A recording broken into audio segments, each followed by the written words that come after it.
তন্ময় ভট্টাচার্য এক হরফের জন্যেও কোথাও বলতে পারেনি এই যে ছবিগুলো, এই যে এভিডেন্সগুলো, এই যে চ্যাটগুলো, এগুলোর কোনোটা মিথ্যে। 5 মিনিট পরেই আমার এই কথাটা শেষ হওয়ার পরেই তন্ময় ভট্টাচার্য বলতে পারে হঠাৎ করে, আমি এরকম বলিনি বলে একটা এরকম গলা করে বলতেই পারে। সেই পথটা আমি বন্ধ করে দেবো। কি করে জানেন? সমস্ত সিপিআইএম বাম কমরেড, সমস্ত তৃণমূল সমর্থক, সমস্ত বিজেপির অপকাণ্ড, সমস্ত বাংলাবাসী, রাজনীতি ও রাজনীতির বাইরে সকলকে সাক্ষী রেখে আমি অনিন্দ চৌধুরী ঘোষণা করছি, প্রশাসন, সেন্ট্রাল ফরেন্সিক ল্যাবরেটরি যদি আমার কাছ থেকে অভিযোগকারীদের দেওয়া প্রমাণ নিয়ে খতিয়ে দেখতে চায়, ফরেন্সিক টেস্ট করতে চায়, সেগুলো অরিজিনাল না ফেক, আমি রাজি আছি। অন রেকর্ড বলছি। কি বললাম? বাংলার প্রশাসন বা আদালতের নির্দেশানুসারে যদি এই সকল তথ্য প্রমাণ কোন ফরেন্সিক করা হয়, যদি ডিভাইস বাজেয়াপ্ত করে তদন্ত করা হয়, যদি আমার নার্কো টেস্ট করা হয়, আমি রাজি আছি। তন্ময় ভট্টাচার্য 24 ঘন্টা সময় দিলাম, তোমার ফেসবুক ওয়াল থেকে লেখো যে এই সমস্ত ছবি, এই সমস্ত চ্যাটের ফরেন্সিক হোক তুমি দাবি রাখছো। 24 ঘন্টা টাইম দিলাম তন্ময় ভট্টাচার্য, চলো 24 ঘন্টা টাইম। 24 ঘন্টার মধ্যে যদি না বলতে পারো তাহলে আমি বলে দেবো সাধন রক্ষিতকে। समझा? समझ में आया? কালকে বিকেল বেলায় কি করছিল তন্ময় ভট্টাচার্য?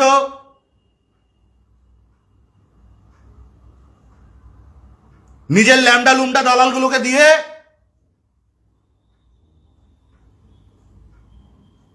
পোস্ট করাচ্ছিল। কি পোস্ট? এই মুহূর্তে অনিন্দ চৌধুরীর বিরুদ্ধে আদালতে মামলা করলেন তন্ময় ভট্টাচার্য। আমি বলছি উকিলের খরচা আমি দেবো। তন্ময় ভট্টাচার্য আমার এগেনস্টে মামলা করো। আমি চাই এগুলোর তদন্ত হোক। আমি চাই এগুলোর তদন্তের সময় জজ সাহেব, ম্যাজিস্ট্রেট যা বলবেন সেটা বাংলার মানুষ লাইভ দেখুক। তুমি হাইকোর্টে যাও, আমি পয়সা দেব। আমি বলছি তন্ময় ভট্টাচার্য, তুমি বিকাশ রঞ্জন ভট্টাচার্যকে তোমার অ্যাডভোকেট করো। তন্ময় ভট্টাচার্য, আমি বলছি, আমার নাম অনিন্দ চৌধুরী, আমি দেব বিকাশ ভট্টাচার্যের ফিস। তুমি আমার বিরুদ্ধে বিকাশ ভট্টাচার্যকে নিয়ে গিয়ে মামলা করো হাইকোর্টে। আমি চাই শুনানির প্রত্যেকটা হরফ বাংলার ঘরে ঘরে লাইভ টেলিকাস্টের মাধ্যমে পৌঁছে যাক। তুমি মামলা করো আমার এগেনস্টে। আমি চাই এই প্রমাণগুলোর ফরেন্সিক হওয়ার পরে জজ সাহেব যা বলবেন বাংলার প্রত্যেকটা মানুষ লাইভ শুনুক। হাইকোর্ট তো এখন লাইভ দেয়। করো, আমি ফিস দেবো, আমি খরচা দেবো। समझ में आया क्या? 2021 থেকে অনিন্দ চৌধুরী আমার পেছনে লেগেছে। তোমারও তো অকাত আছে তন্ময় ভট্টাচার্য। শুভেন্দুকে শ্রমিক দিয়ে ভাগ করে, দিলীপ দিয়ে গুণ করে, টু দি পাওয়ার অর্জুন সিং করলে ডিভাইডেড বাই 1 গুণ 0, এটা করলে যে ভ্যালুটা বেরোবে ওটা হচ্ছে তোমার ভ্যালু। পুরো অঙ্কটা বুঝতে পেরেছ? আবার ব্যাকে গিয়ে দেখো, বারবার বলতে পারবো না। ভোটে জিততে পারে না, আবার দুবার শুনবে, নির্লজ্জ। যেই পুলিশকে বারবার নোংরা নোংরা কথা বলো তন্ময়, কদিন আগে যেই পুলিশকে বরানগরের মুখে দাঁড়িয়ে বাড়িতে গিয়ে নিজের বাড়ির পরিবারের মহিলাদেরকে ধর্ষণ করার ফতোয়া জারি করছিলে তন্ময়, সেই পুলিশের কাছে অনিন্দ চৌধুরীর বিরুদ্ধে অভিযোগ করো। এটাই তো মমতা বন্দ্যোপাধ্যায়ের বাংলা। এটাই মমতা বন্দ্যোপাধ্যায়ের বাংলা। চাপ পড়লে সবাই বাপ বলে। আমি বলছি তুমি পুলিশের কাছে যাও। আমি বলছি আমার ভরসা আছে পুলিশে, আমার ভরসা আছে আদালতে। আমি তোমায় কথা দিলাম আমি কারোর কোনো হেল্প নেব না। এবং আমি তোমায় আমার দিব্যি দিলাম, তুমি তো আমায় খুব ভালোবাসো, আমি তোমায় আমার দিব্যি দিলাম, তুমি তোমার গোটা সিপিএম এর মদত নাও। আমি বলছি বাংলার মানুষ তো জানুক এই চ্যাটগুলো, ওই ছোট কালো পতঙ্গের ছবি, ওই মাটিতে বসে নমো করা নমো নমো ওই ছবি, ওই এসব বৃষ্টি ভিজি চলো গান করি, আজকে নাচবো কালকে ঘুমাবো, এই যে মেসেজ সব ফরেন্সিক হোক। আমি তো চাই রে পাগল, আমি তো চাই।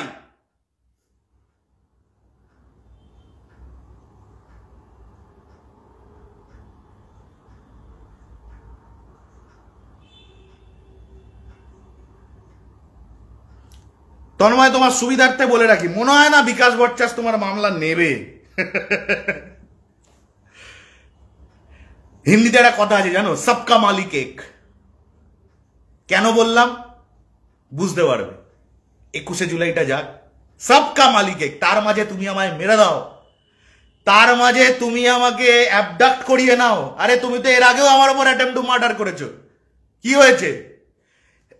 এই যে এখনো এখানে স্ট্যাবিং এর দাগ আছে, দেখা যাচ্ছে, এই যে একটা, এই যে দুটো, এখনো স্ট্যাবিং এর দাগ আছে বুকে।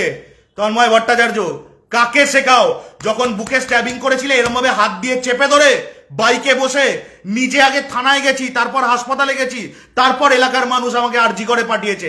এইভাবে চেপে ধরে যখন যাচ্ছিলাম, বাইকের প্রত্যেকটা জার্কিং এখান থেকে ব্লিডিং হচ্ছিল। তন্ময় ভট্টাচার্য, মনে আছে আমার এখনো 2017 সাল। তুমি কার সঙ্গে লেগেছো তোমার জানা আছে? আমার পরিবার অত পলকা পরিবার না তন্ময়। আমার পরিবারের দিকে এক বিন্দু হাত তো ছেড়ে দাও, একটা আঙুল এগোলে এমন থাবা পড়বে, এমন থাবা পড়বে। অ্যান্ড আমি আনঅ্যাপোলজেটিক, আমার এই কথার জন্য আমি বিন্দু মাত্র ক্ষমা প্রার্থী নই। আমার পরিবারের দিকে একটা আঙুল এগোলে এই থাবাটার জন্য তৈরি থেকো।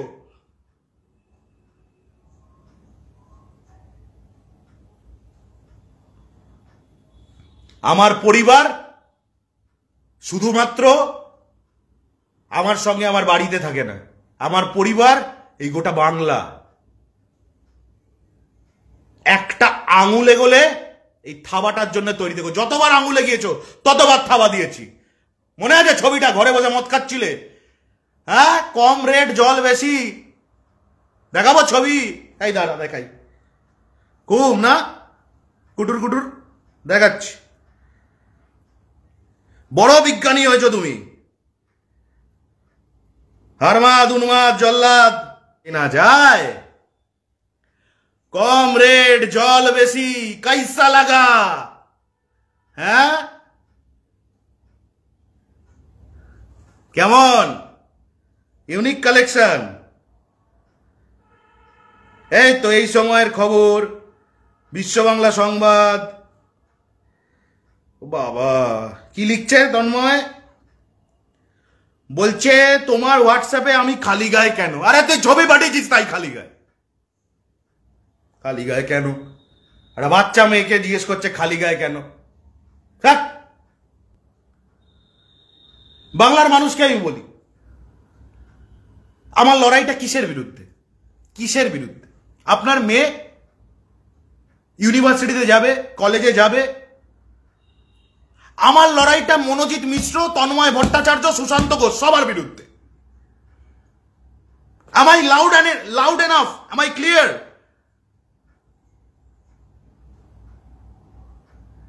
আমাদের পরবর্তী প্রজন্ম তারা আর একটিও, ধর্ষণ অনেক পরের কথা, একটিও পারভার্ট কথার শিকার হবে না আমার আর আপনার পরবর্তী প্রজন্ম। আমার লড়াইটা এই স্বার্থে।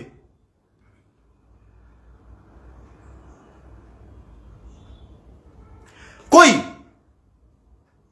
কোথাকারকে চাকরি চোর পার্থ চ্যাটার্জি, যাকে নাকি তার নিজের দলই ঘাড় ধাক্কা দিয়ে বার করে দিয়েছে, সেই পার্থ চ্যাটার্জি আদালতে তার বান্ধবীকে ঠোঁটের ইশারা করেছে, চোখের ইশারা করেছে।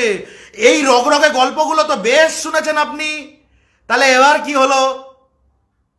এবার এটাই হলো যে পার্সপেক্টিভটা পয়সা খরচা করে তৈরি করা হয়নি। কেমন? বেশ একটা 10,000 স্কোয়ার ফিটের বড় অফিস আছে, সেন্ট্রালি এসি, নিচে দুটো BMW, 4টে অডি, এইরকম চ্যানেল যখন একটা কথা বলে, আরে শুনতে ভালো লাগে, একটা বেশ মনে হয় এটা শুনলাম। আর কোথা থেকে কে নির্বিঘুত রাস্তায় ঘুরছিল, বাংলার রাস্তায় রাস্তায় বাংলার মানুষের সাথে ঘুরে, সেই লোকটা এসে একটা সত্যি কথা বললে হ্যাঁ শুনতে কেমন লাগে। এটা নাট্যশালা খোকা। পার্থ চ্যাটার্জির ঠোঁটের ইশারা, তার বান্ধবীর চোখের ইশারা, কার বাড়িতে কোথায় কি খেলনা পাওয়া গেছে সেইটা, কার খাটের তলায় দুটো এক্সট্রা বালিশ পাওয়া গেছে, কোথাকার কোন মোলেস্টার, তার সঙ্গে শাসক দলের কবেকার কার কোন ছবি পাওয়া গেছে, এই সব বহুত মস্তি আতা হয়। হ্যাঁ, তখন একদম রাজা রাজা রাজা কলেজে মে সমাজা। আর যখন কমরেডের ওয়াইল্ড লাইফ টুনটুনি ফটোগ্রাফি রাগ, এই ডাবল স্ট্যান্ডার্ড ক বছর চলবে কাকা? এটাকে ডাবল স্ট্যান্ডার্ড বলে, এটাকে বলে ডাবল স্ট্যান্ডার্ডস। যদি বন্ধ করতে হয় সব বন্ধ করুন। ভৈরব গাঙ্গুলি কলেজের পাশের ব্যাঙ্কুয়েটে নাচলে ওটা ভৈরব গাঙ্গুলি কলেজ হয়ে যায়, আর তন্ময় ভট্টাচার্যের বাথরুমে ছবি তুললে ওটা এআই হয়ে যায়। এটা কেমন বিচার?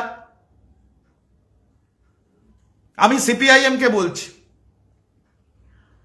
এই যে আপনাদের বারুইপুর অফিসে সায়ন ব্যানার্জিকে, ওই যে ডাব্বা গাড্ডা হয়ে গেল ভোটে দাঁড়িয়ে, যাই হোক, সায়ন যে আছে না সবসময় এরকম করে হেসে নিয়ে কথা বলে, ওকে একজন মিডিয়া পার্সন জিজ্ঞাসা করেছিলেন তন্ময় ভট্টাচার্য এসব কেচ্ছা কেলেঙ্কারি নিয়ে। সায়নের মুখটা সে কি কষ্ট, চোখ মেলে দেখা যায় না দাদা ভাই, দেখবেন দাঁড়ান। আমি তো নিজে ডাইরেক্ট দেখছি না, এরকম একটু এরকম অ্যাঙ্গেলে দেখছি, ডাইরেক্ট দেখলেই কান্না পেয়ে যাচ্ছে। সায়নের আপনার এরকম বোকা সকেটের মতো মুখ করে ভাবা যায় না। বাবা কি সব বলছে, দাঁড়ান আমি আপনাকে সায়নের মুখটা দেখাতে এসেছি।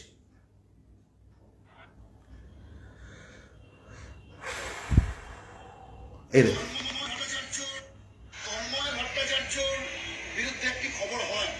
মুখটা দেখুন, মুখটা দেখুন, পেছনে গানটা গান, ছলো ছলো নয়নে হাসি মাখা বদনে আনন্দ কাননে, ওই দেখুন না, দেখুন ঝিঝি পোকার ডাক।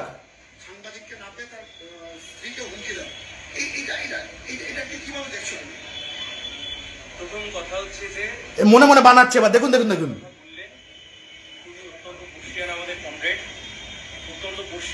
বুঝতে পারছে না কি বলবে, মনে মনে বানাচ্ছে।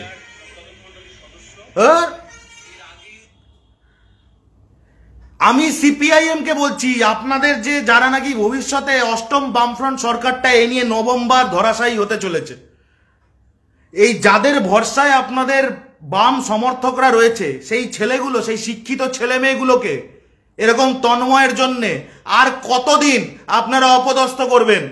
আমাকে জবাব দিতে হবে না, বাংলাকে জবাব দিতে হবে না, আপনারা আপনাদের পার্টি কমরেডদের জবাব দিন।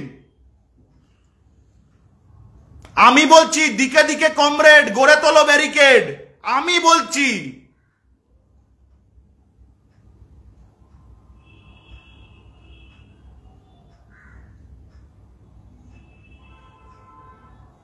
সিপিএম এর আর কিছু নেই তন্ময় ছাড়া, বংশগোপাল ছাড়া, সুশান্ত ঘোষ ছাড়া, কৌস্তব চ্যাটার্জি ছাড়া। তাহলে এতগুলো শিক্ষিত ছেলে মেয়ে কি করছে? তাহলে এই সায়ন, শতরূপ, সৃজন এদেরকে বার করে দিন দল থেকে। থাকুন আপনাদের তন্ময় ভট্টাচার্যকে নিয়ে। আপনারা শূন্য, তাতেই এত সেক্স স্ক্যান্ডেল। তাহলে একবার ভেবে দেখতে হবে যখন ক্ষমতার মধ্য গগনে তখন কি করেছে এইসব তন্ময় ভট্টাচার্যরা, কি করেছে?